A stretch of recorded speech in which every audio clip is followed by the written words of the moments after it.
ወደ ምድር ለመጀመሪያ ጊዜ የወረደበት ራሱ እግዚአብሔር በፊት በመላእክት ይወርድ ነበረ።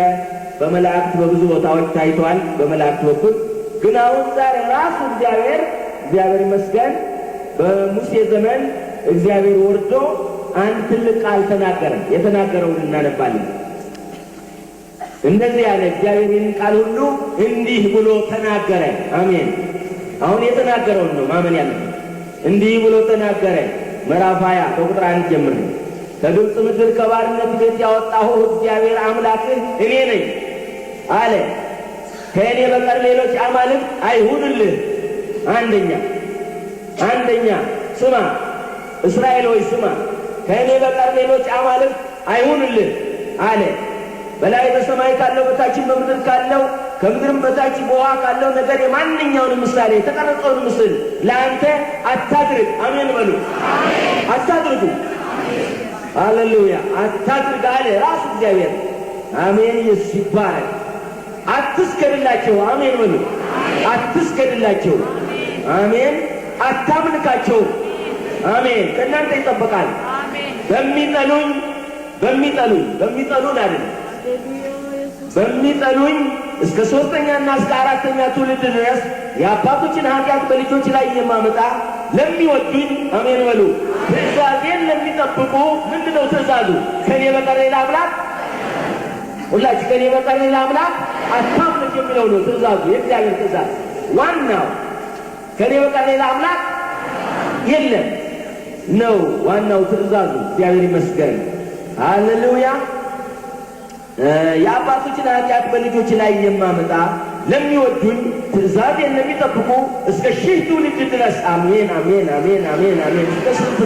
እስከ 1000 ትውልድ ድረስ ምሕረትን የማደርግ የእግዚአብሔር አምላክህ ቀናተኛ አምላክ ነኝ። አሜን በሉ አለ እግዚአብሔር። ማን ያለው? እግዚአብሔር ቀናተኛ አምላክ ነኝ። ጌታ ይባረክ። የእግዚአብሔርን የአምላክህን ስም በከንቱ አትጥራ። ሁለተኛ በከንቱ አትጥራ። እግዚአብሔር ስሙን በከንቱ የሚጠራውን ከበደል አያነጻውምና እግዚአብሔር ይባላል።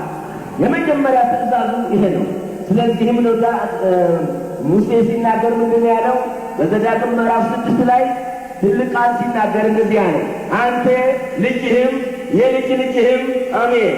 አንተ ማን? ሌላ ቀጥሎስ ልጅ፣ ቀጥሎስ የልጅ ልጅ እስከ ትውልድ ድረስ ይቀየራል።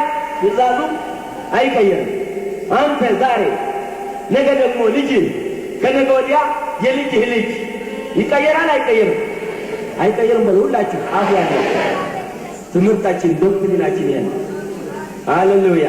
አንተ ልጅህም የልጅ ልጅህም በዕድሜያችሁ ሁሉ ልትወርሷት በምትገቡባት ምድር እዚህም ጋር ታደርጓት ዘንድ አምላክ እግዚአብሔር ፈርተህ እኔ ለአንተ ያዘዙን ሥርዓቱንም ትእዛዙንም ሁሉ ትጠብቅ ዘንድ ዕድሜህም ይረዝም ዘንድ አምላካችሁ እግዚአብሔር እንዳስተማራችሁ። ማን እንዳስተማራችሁ? አምላካችሁ እግዚአብሔር በዛትና ሲናይ ተራራ ላይ እንዳስተማራችሁ ትጠብቅ ዘንድ ዕድሜህም ይረዝም ዘንድ አምላካችሁ እግዚአብሔር እንዳስተማራችሁ ያዘዛት ትእዛዝና ሥርዓት ፍርድም ይህች ናት። እንግዲህ እስራኤል ሆይ ስማ፣ አምላክም እንደሚሆንልህ የአባቶችህም አምላክ እግዚአብሔር እንደተናገረ ወተትና ማር ወደምታፈሰው ምድር እጅግ እንድትበዛ ታደርጋት ዘንድ ጠብቅ። እስራኤል ሆይ ስማ፣ ትእዛዟ ሲሆን ስማ፣ አምላካችን እግዚአብሔር አንድ እግዚአብሔር ነው። ሁላችሁ ሁሉ አምላካችን እግዚአብሔር አንድ ነው። ሰይጣን እዚህ ቦታ ቢኖር በጣም ነው የሚንቀጠቀሰው። የሚያስደነግጠውና የሚያስፈራው ይህ ብቻ ነው። ሌላ ነገር አያስፈራውም። እግዚአብሔሮችን ማውዛት የወደደው ሰይጣን በዚህ ቃልቻ፣ በዚህ ቦረንትቻ፣ በዚህ ሌላ እያመጣ ሰዎች ወደ አማልክት እንዲሰጡ ያደረገበት ዋና ምክንያት የሚያስደነግጠውና የሚያስፈራው ሰውንም እንዳይነካ የሚያደርገው የእናንተንና የልጆቻችሁን ዕድሜ የሚያስረዝመው እግዚአብሔር ስንት እንደሆነ ስታምኑ ነው። የልጆቻችሁ ዕድሜ በጊዜ ሳይቀጭ ቦረንትቻ፣ ዲያብሎስ፣ ቃልቻ ሌላም ሳይሻማው በአንድ እግዚአብሔር ሲጸና ዕድሜው ስንት ይሆናል? ይረዝማል። እግዚአብሔር ይመስገን። የእግዚአብሔር ቃል ኪዳን ይሄ ነው። እግዚአብሔር ይመስገን። እስራኤል ሆይ ስማ፣ እናንተ የሐዋርያት ቤተ ክርስቲያን አማኞች ስሙ። አምላካችን እግዚአብሔር አንድ እግዚአብሔር ነው። አንተም አምላክን እግዚአብሔርን በፍጹም ልብህ፣ በፍጹም ነፍስህ፣ በፍጹም ልብህ ውደድ። እኔም ዛሬ የማዘውን ይህንን ቃል በልብህ ያዝ፣ ለልጅህም አስተምረው። በቤትም ስትቀመጥ፣ በመንገድም ስትሄድ፣ ስትተኛም ስትነሳም ተጫውተው። በእጅህም ምልክት አድርገህ እሰረው። በዓይኖችህም መካከል እንደ ኪዳን ይሁንልህ። በቤትህም መቃኖች፣ በደጃፍም በሮች ላይ ጻፈው። ምንድነው የሚጻፈው? እግዚአብሔር አንድ ነው። ምንድነው የምንጫወተው? እግዚአብሔር አንድ ነው። ምንድነው ውይይታችን? በምንሄድበት ጊዜ፣ በምንነሳበት ጊዜ፣ በምንበላበት ጊዜ፣ ቡና በምንጠጣበት ጊዜ ምንድነው ጨዋታችን? እግዚአብሔር አንድ ነው። ሌላ ቀን ደግሞ ከሰማይ ወርዶ እግዚአብሔር በሲናይ ተራራ ለመጨረሻ ጊዜ በምድር ላይ ወርዶ ወደ ሰማይ ሊወጣ ሲል የተናገረውን ቃል በሉቃስ ወንጌል ምዕራፍ 24 ላይ እናነባለን። ከቁጥር 44 ጀምረን እርሱም ከእናንተ ጋር ሳለሁ አለ እግዚአብሔር እዚህ ዓለም ላይ 33 ዓመት ተኩል በተቀመጥኩባት ጊዜያት ሃሌሉያ ብዙ ነገር ነግሬያችኋለሁ። አጠቃላይ ማጠቃለያ ልንገራችሁ አሁን አጠቃላይ ማጠቃለያውን መሄዴ ነውና ወደ ሰማይ ማድረጌ ነውና ልታውቁት ልታስታውሱት የሚገባችሁን ነገር ልንገራችሁ። መጽሐፍቱ ሁሉ የተሸከሙትን ምስጢር በዚያ ውስጥ የተጠቀለለበትን ምስጢር ልንገራችሁ አለ ልንገራችኋል። እርሱም ከእናንተ ጋር ሳለሁ በሙሴ ሕግና ምን ነበረ በሕጉ የተጻፈው? በሙሴ እስራኤል ሆይ ስማ፣ ጌታ አምላካችን ያላላችሁ ጋኔን ሊገባባችሁ ይችላል። እስራኤል ሆይ ስማ፣ ጌታ አምላካችን ያላችሁ ጋኔን እንደያዘ አውቃለሁ።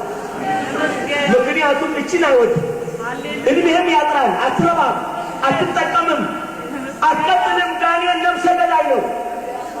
ስለዚህ ስማ፣ ያላልክ ካለህ በላየሁ ግድ የለህም፣ ግፋው፣ ገፍትረው ዲያብሎስን ዞር በል እባክህ ልንለው በል ልንለው ዛሬ ዞር በል ሰይጣን ልንለው አንቱም ዞር በል አለ ልንለው ዞር በልልኝ። አራግፈው አለዚያ በልብህ ውስጥ ቁጭ ብሎ እነ ገሊትስ እነ ገሊት ሊልህ ይችላል። አሜን። እርሱም ከእናንተ ጋር ሳለሁ በሙሴ ሕግና አሜን በነቢያት አሜን በመዝሙራት ስለ እኔ የተጻፈው ሁሉ ይፈጸም ዘንድ ስለማ ስለ እኛ ነው ያለው። ስለ እኔ ሙሴም በሕጉ ላይ የጻፈው ማንም ነው? ስለ እኔ። ነቢያትም ምንድን ነው ያሉት? ሃሌሉያ ታውቅና ታምንብኝ ዘንድ እኔም እንደሆንኩ ታስተውል ዘንድ ሃሌሉያ የመረጥኩ ባሪያዬ ምስክሬም አንተ ነህ፣ ከእኔ በቀር ሌላ አምላክ የለም ብሎ ነው በእነ ኢሳይያስ የተናገረው። አልፋና ኦሜጋ የመጀመሪያውና የመጨረሻው እኔ ነኝ ብሎ ነው የተናገራቸው። ሰማይን ለብቻዬ ሰራሁ ዘረጋሁ፣ ምድርንም ለብቻዬ አጸናሁ፣ ከእኔ በቀር ከእኔ ጋር ማን ነበረ ብሎ ነው የጠየቃቸው። ሃሌሉያ